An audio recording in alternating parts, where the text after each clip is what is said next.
fancied a visit to the city and the halls of Helidskjalf. The Queen invited me to supper.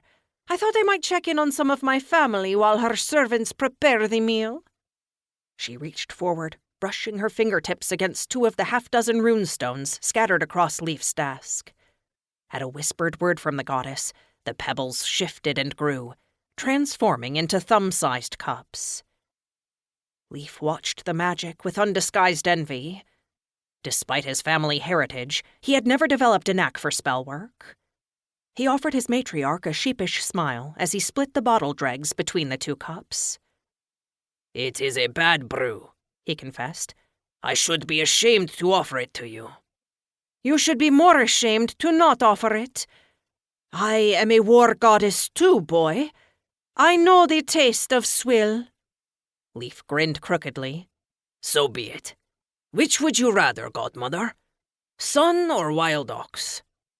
Freya took the cup, which had until a moment ago been the rune for wild ox. She lifted it to her lips, but paused, watching as Leif threw back his drink. "I will confess," she remarked as Leif shuddered, "I was disappointed to find Odin gone from his hall when I arrived." Leif nodded and thumbed a tear from the corner of his watering eye. "Oh yes, of course.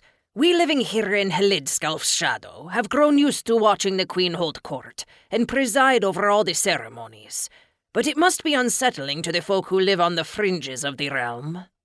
The Allfather has been abroad for some time now. He departed for distant lands." He pursed his lips, thinking back. "Oh, it would have been shortly after the feast where I last saw you." Freya shook her head with a sigh. "How very like him," she muttered, "to fly off on a secret quest and leave the rest of us awaiting his pleasure." "Not utterly secret, I don't think," Leif pondered.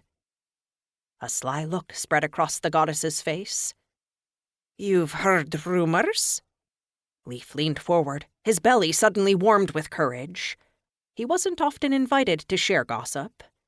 Great Freya was here, sitting at his desk. "Nordri and Sudri wander into the library every now and then," he told her. "They bring word of their travels through Midgard. If I had to bet on where the Allfather is wandering these days, I would say it's there. They told me they've smelled his magic on the wind for the first time in nearly 1,000 years. "In Midgard?" Freya lifted one perfectly shaped eyebrow. She sipped from her little cup and evidently decided the rest wasn't worth savoring. She tossed back the shot and snapped the empty cup onto the desk. Leif beamed. "I know, right? Odin hasn't walked the realm of Midgard since Olaf Tryggvason revolted and burned down his temple in Jardenheimer." "That spat left a sour taste in the Allfather's mouth, if I recall." Freya folded her arms, her expression turning thoughtful, as she pondered history from a time before Leif's birth. "It was a long time coming. Mortals had been burning our shrines and outlawing our worship for generations, favoring their new god from the south." "And as the Vikings of Midgard turned their back on Odin, Odin turned his back on them," Leif agreed, "withdrawing to turn his eye on the other realms." "But the northern and southern winds say he has returned to Midgard. Do they say why?"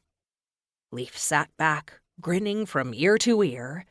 He knew now why he had kept this bit of gossip to himself, though the dour old dwarves had first mentioned it to him months ago. He was saving it for this moment. He wanted to be the one to shock the goddess with something new, and so he was. "They've smelled a Valkyrie on the wind." Freya slapped her palm against the table, bolting upright as if she had heard the rough bray of Fenrir coming to sack the city of the gods. "A Valkyrie riding the winds of Midgard once more? You're certain?" Leif shrugged. "I'm certain that's what they told me, godmother. They came to visit the library at different times, of course. Nordri and Sudri still won't be caught dead in the same room since that spat during the hunt of 1803. They both said it independently, though. Sudri claimed he caught the scent of ash and brimstone and Odin's blood in a region of Midgard called Mexico, nearly half